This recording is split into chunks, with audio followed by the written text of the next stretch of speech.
আমি দোকানে গেলাম গো গিন্নি, দুপুরে খেতে আসবো না, হোটেল থেকে খেয়ে নেব। তুমি তো হোটেলে খেয়ে পার পাবে, আমরা যে না খেয়ে আছি সেটা কি তোমার মাথায় আছে? কেন গো গিন্নি, না খেয়ে থাকবে কেন? ঘরে বাজার সদাই না থাকলে না খেয়েই তো থাকতে হবে। তুমি বাড়িতে সবজি আনো না কতদিন হলো? আজকের দিনটা ডিম বা অন্য কিছু দিয়ে চালিয়ে দাও, আমি বিকেলে দোকান বন্ধ করে সবজি নিয়ে আসবো।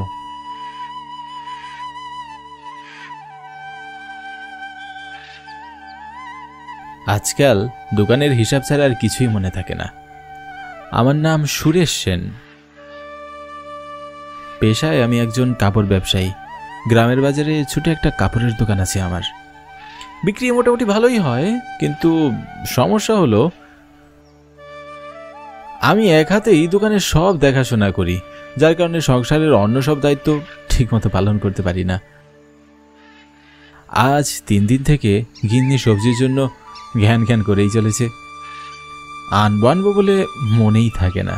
তাই আজকে চিন্তা করলাম আজকে দোকান তাড়াতাড়ি বন্ধ করব। আজ হাট বাজার আছে, নানান রকমের সবজি নিয়ে বাড়ি ফিরে যাব।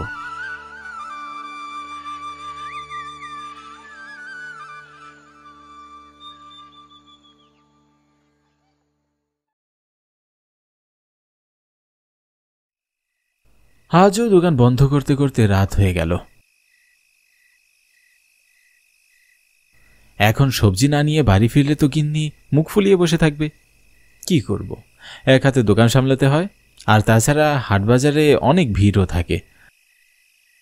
কাপড়ের দোকানগুলোতে উপচে পড়া ভিড় থাকে। সামনে দুর্গাপূজা বলে কথা, এমন অবস্থায় দোকান রেখে ক্ষণিকের জন্য ওঠা সম্ভব নয়। আমি নিজেও এখন অবধি কিছু খাইনি, খিদায় শরীরে হাঁটার শক্তি পর্যন্ত অবশিষ্ট নেই। কোনো রকমে আস্তে আস্তে হেঁটে চলেছি। এখন সন্ধ্যা পেরিয়ে রাত নেমেছে।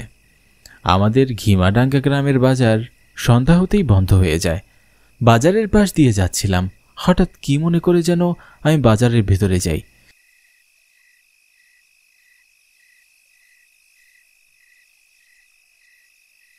সব দোকানপাট বন্ধ, কোথাও কোনো জনমানবের চিহ্ন নেই। আমি চিন্তিত মনে আবারও বাড়ির পথে হাঁটতে লাগলাম।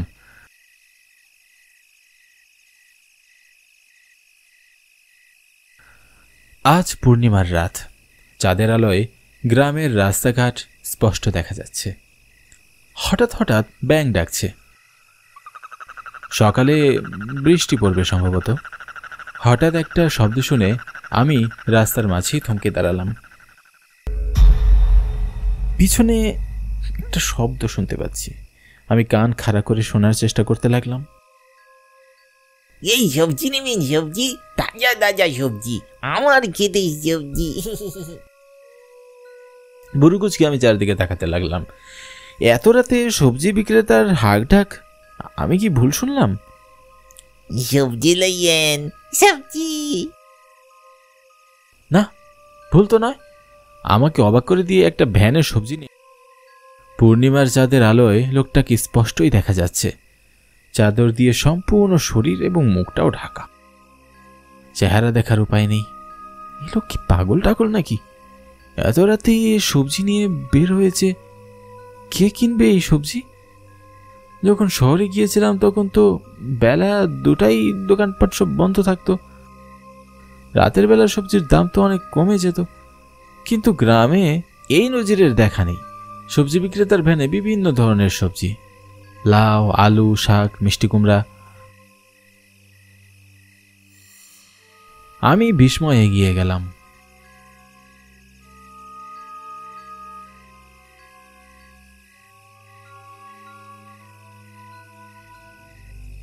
এত রাতে সবজি বিক্রি করছেন কেন দাদা? দিনে কি সবজি বিক্রি হয়নি? দিনে তো আমি সবজি বিক্রি করি না, আমার ব্যবসা রাতের জন্য। কিন্তু এত রাতে আপনার সবজি কে কিনে? কতজনে কিনে মশাই, রাতের বেলায় তো বেশি বিক্রি হয়। সবজি বিক্রেতার কথায় আমার চোখ কপালে উঠে গেল। লোকটা নেহাত পাগলই হবে। পাগল ছাড়া ভ্যানে ভরা সবজি নিয়ে কেউ এত রাতে বের হয়? সে যাই হোক, আমার এত কিছু দেখে লাভ নেই, সবজি নিয়ে বাড়ি ফিরতে পারলেই হলো। গিন্নির বকাঝকা থেকে বাঁচা যাবে। মনে মনে আমি বেশ খুশি হলাম। এই রাতের বেলা সবজির দামও কমে যাবে। এই পাগল লোকটার নাম্বার রাখতে হবে, তাহলে এখান থেকে এই লোকটার কাছ থেকেই রাতের বেলা সবজি নিয়ে বাড়ি ফিরতে পারবো। ভালোই হয়েছে দাদা, রাতের বেলা সবজি বিক্রি করলে আমাদের জন্য অনেক উপকার হয়। দিনের বেলা কাজে যাবে, বাজারে আসতে পারি না। আপনি কি রোজ এই রাস্তায় সবজি বিক্রি করেন? আজ্ঞে হ্যাঁ, এই রাস্তায় অনেক কাস্টমার পাওয়া যায়। মাঝে মাঝে লোকালয়ের ওই দিকে যাওয়া হয়, কিন্তু সবাই গভীর ঘুমে আচ্ছন্ন থাকে আর সবজি কিনতে আসে না। তাহলে এই রাস্তায় সবজি কিনে কে? একটু অপেক্ষা করুন, নিজের চোখেই দেখতে পাবেন। আমি সবজিগুলো নেড়ে চেড়ে দেখতে লাগলাম, আর তখনই আমার পেছন থেকে একটা নারী কণ্ঠ বলে উঠল, 1 কেজি আলু দেন তো আমাকে। একটা 27 থেকে 30 বছরের একটা মেয়ে সাদা শাড়ি পরে দাঁড়িয়ে আছে। মেয়েটাকে দেখে বিস্ময়ে আমার চোখ কপালে উঠে গেল। সবজি বিক্রেতা একটা ফ্যাকাশে হাসি দিয়ে বলে উঠল, আর কিছু লাগবে না আপনার? লাউ দিয়ে না একটা।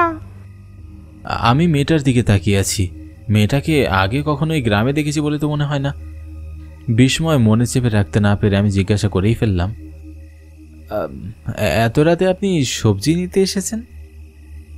হ্যাঁ, নিতাই দাদার সবজি বড়ই স্বাদের সবজি। অন্য কোথাও এত সতেজ সবজি আপনি পাবেন না কো।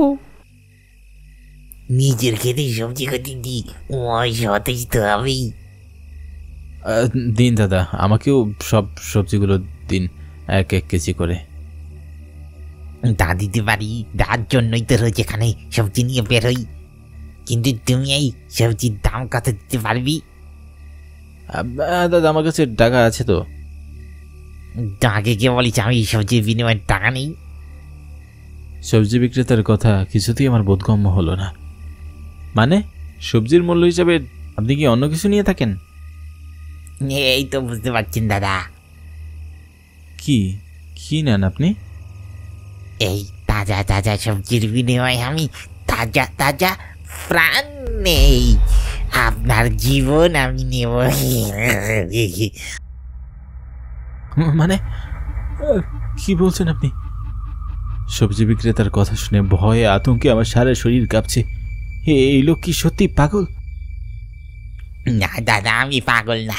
পয়সা থাকতে আগে টাকা পয়সার অনেক দরকার ছিল। নিজের খেতে সবজি বিক্রি করে সংসার চালাইতাম, কিন্তু এখন আর টাকা লাগে না আমার। এখন আমার লাগে তোর তাজা রাখতো। সবজি বিক্রেতা প্রচণ্ড জোরে হাসতে থাকে। তার হাসি শব্দে মনে হচ্ছে পায়ের নিচের মাটি আমার সরে যাচ্ছে। আমি পাশের মেয়েটির দিকে তাকাই। তার চোখে মুখে ভয়ের কোনো ছাপ নেই।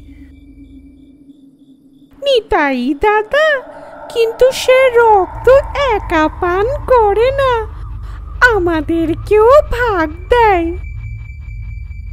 আপনাদেরও ভাগ দেয় মানে? সবজি বিক্রেতা তার গায়ের চাদর সরিয়ে ফেলে। পাশে মোড়ানো মেয়েটিও আর সবজি বিক্রেতা দুজনেই মুহূর্তে ভয়ঙ্কর রূপে চলে আসে। আমি শিউরে উঠি। তাদের বিভৎস চেহারা দেখে কি অলক্ষণে কাণ্ড! এরা কেউই তো মানুষ নয়। সবজি বিক্রেতার মুখ ঝলসানো, দাঁতগুলো ধারালো, বাহিরে বের করা। আর মেয়েটি, সে তো আরো ভয়ঙ্কর। উস্কো খুস্কো চুল, মুখে অবয়ব স্পষ্ট না। তাদের দেখে ভয় আমার রুহ কেঁপে উঠছে। ভ্যান গাড়ির সবজিগুলোতে দাও দাও করে আগুন চলছে। বিস্ময় ও ভয়ে আমার শরীর অবশ হয়ে আসে। আমাকে আমাকে যেতে দিন। যেতে দেওয়ার জন্য তো এতক্ষণ অপেক্ষা করিনি। এই যে ওরে দেখতেছিস, ওরে আমি মাইরা ফেলছি। এখনো আমার মতো প্রেতাত্মা হইয়া গেছে। উস্তাদ, চলেন ওরে মেরে ফেলি, তারপর আমাদের সাথে নিয়ে যাই। আমার আরো বেশি লোভ লাগবো। ধীরে ধীরে এই গ্রামের সবাইটা আমি মাইরা ফেলবো। না না, আমাকে যেতে দিন। প্রাণ ভয় আমি দৌড়াতে থাকি। আত্মাগুলো ক্রোধ হুঙ্কার দিতে দিতে আমার দিকে ধেয়ে আসছে। তাদের কান ফাটানো হুঙ্কার শুনে আমার হৃৎপিণ্ড লাফিয়ে উঠে। আমার বাড়ির দিকে ছুটছি। জানি না বাড়ি পৌঁছাতে পারবো কিনা, নাকি এই আত্মাগুলোর হাতে নৃশংসভাবে খুন হব।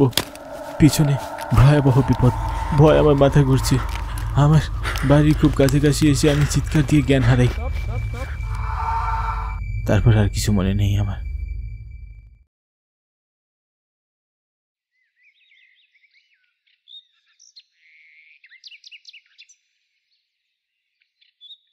চিন্তায় কাল রাতে আমি একটুকুও ঘুমাতে পারি নাই। তোমার পথে উঠানে বসেছিলাম, আর তখনই তোমার চিৎকার শুনতে পাই। দৌড়ে গিয়ে দেখি তুমি জ্ঞান হারিয়ে ফেলেছো। ওগো, কি হয়েছে তোমার? কি দেখে এত ভয় পেয়েছো? আমি আমার বউকে রাতের সব ঘটনা খুলে বলি। আমার বউ একটা ওঝা নিয়ে আসে।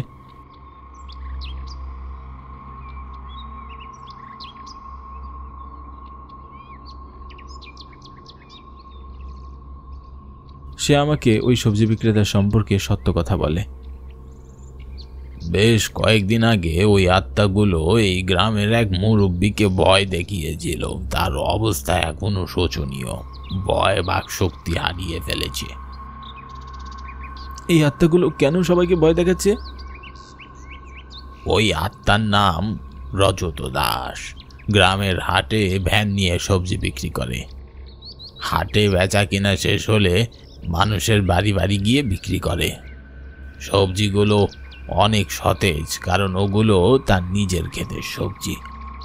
ভালোই চলছিল রজতের ব্যবসা, কিন্তু হঠাৎ একদিন তার বাড়ি ও সবজি খেতে পড়ে ছাই হয়ে যায়। কি বলছেন?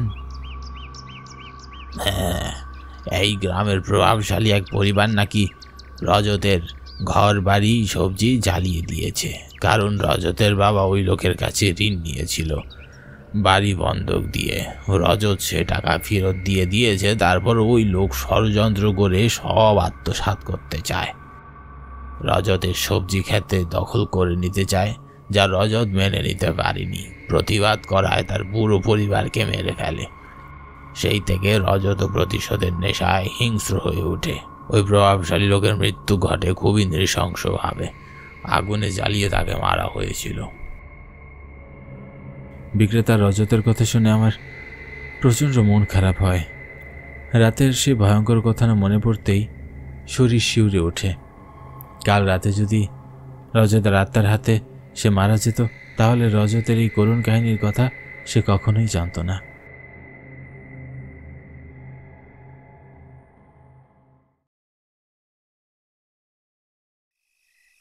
সবজি লইবেন, সবজি, তাজা তাজা সবজি। এই ঘটনার পর থেকে আমি রাতের বেলা বাড়ির বাইরেও থাকি না। বিকেল হতে আমি বাড়ি চলে আসি। তারপরও মাঝে মাঝে মধ্যরাতে সবজি বিক্রেতার হাঁক ডাক শুনে ঘুম থেকে আমি জেগে উঠি। এত রাতে কে ডাকে? রজত দাস নাকি?